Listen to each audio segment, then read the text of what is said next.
Good evening.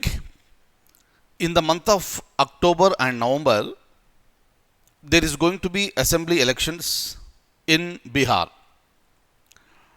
Now, the question is that how are you going to conduct the elections during this pandemic time?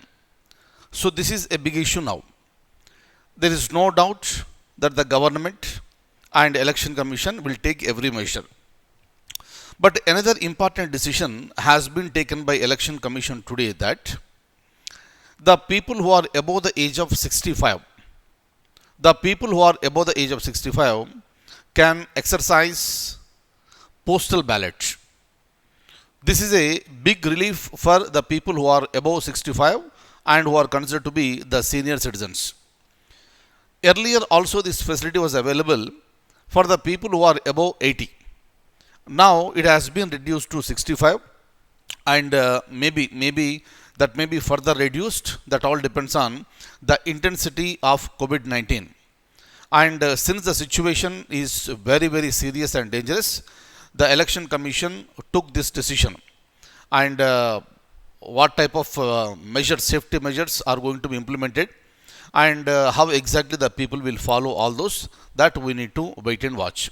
But please remember, as far as this particular election is concerned, people who are above 65 can exercise their vote through postal ballot. Now, uh, another important thing, very recently we have celebrated National Statistics Day. What exactly is this? During our economy classes, during the discussion of 5-year plans, we have come across with one very important personality who is associated with Indian economy a lot. And that great personality was P.C. Mahalanobis. Hope you remember this great person and great personality. Now, uh, June 29th, right? So today is July 2nd. June 29th in India is celebrated as National Statistics Day. And that day is celebrated in the memory of the birth anniversary of Sri P.C. Mahalanobis. And the late Sri P.C. Mahalanobis is considered to be the father of statistics in India. Regarding that, I have a question and I'll show you that question. And after that, we'll be going ahead. Look at this. Here is a question. National Statistics Day is celebrated on 1, 2, 3, 4. I told you now. Just now I told you the answer. And the answer is June 29th. Now I am going ahead. Let's look at some more points which are associated with this. Look at this. Statistics Day is celebrated on 29th June. It is celebrated on the birth anniversary of Professor P.C. Mahalanobis. And his full name is Prashant Chandra Mahalanobis. And this particular day is particularly being celebrated in recognition of his invaluable contribution in establishing the national statistical system. And he is also called the father of Indian statistics. Please remember, tomorrow there may be a question. Who of the following is considered to be the father of Indian statistics? And your answer should be P.C. Mahalanobis. And please look at the note. When it comes to World Statistics Day, that is celebrated on October 20th every year. National Statistics Day on June 29th in the memory of Sri P.C. Mahalanobis. Am I clear? Very important. But when it comes to World Statistics Day, this is celebrated on October 20th every year. Please remember these points. Now, I am going ahead. Let's look at this. Another important one. Kolongochu Hydroelectric Project is located in. Kolongochu Hydroelectric Project is located in Nepal, Bhutan, Tibet, Sri Lanka. All are our neighbors. So please remember, when you are reading the newspaper, whenever you come across with any project, especially the power projects and hydroelectric power projects which are being this constructed across the rivers, you have to be very, very careful at that particular time. Anywhere in the country is important, and anywhere outside the country is also important where India is involved. Clear? Very, very, very important. So, as far as this particular project is concerned, that is being constructed, and this is very much there in the news. So, this is a very much possible question, and the answer is Bhutan.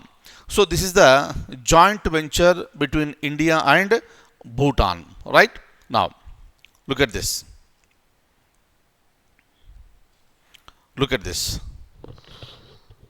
Kolongochu hydroelectric project is located in. So obviously, answer is option B, that is Bhutan. Look at this. Look at this.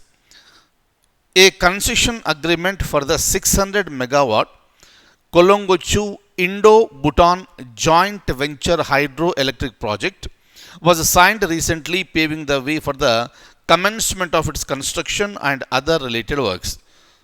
So please look at this very carefully and remember this. Next one, we are going ahead. Another very important one.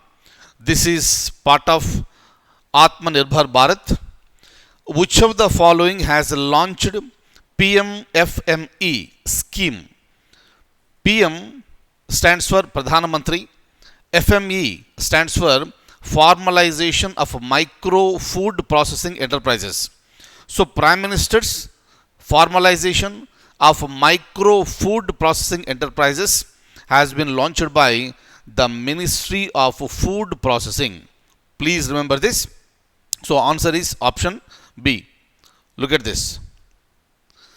In line with the central government's Atmanirbhar Bharat Abhiyan initiative, the Ministry for Food Processing has launched the PMFME scheme with an outlay of rupees 10,000 crores. Please remember, for the examination point of view, it is not just only the name of the scheme and its purpose, but what is the outlay, meaning how much is allocated for implementing that particular scheme is also important for the examination. And the scheme will assist nearly 2 lakh micro food processing enterprises with credit linked subsidy, and special focus will be on supporting farmer producers organizations, self-help groups, SHGs, self-help groups, and cottage industries in the rural and tribal regions. And this will be for over the next 5 years. And kindly remember, with respect to this Atmanirbhar Bharat, which has been announced by the Prime Minister, and 20 lakh crores, right? 20 lakh crores package, it's a very big one. Under that one, various schemes are being formulated ultimately to benefit the people in the country, right? Especially the people who are poor, the people who are in the rural areas, and the people who are associated with the MSMEs, micro, small, and medium enterprises, right? Cottage industries, larger section of the people are being taken into confidence, right? So this is how you will give confidence to the people that there is government will protect you, and you can just go ahead. Kindly remember, on the name of this particular pandemic, if you shut down completely and sit at home, then obviously the economy gets collapsed. If economy gets collapsed, revival will take longer period of time. And if you look at country like India, where larger number of people depend only on their daily wages, right? Weekly wages, monthly salaries, and majority of them, they don't have the bank savings. In that situation, how do you protect them? How long you are going to protect them?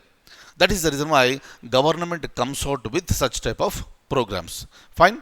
So this is like this, many more we may be expecting in future too. Fine. So that's all for the day. I'll see you in the next class with more current affairs. Thank you so much. Take very good care.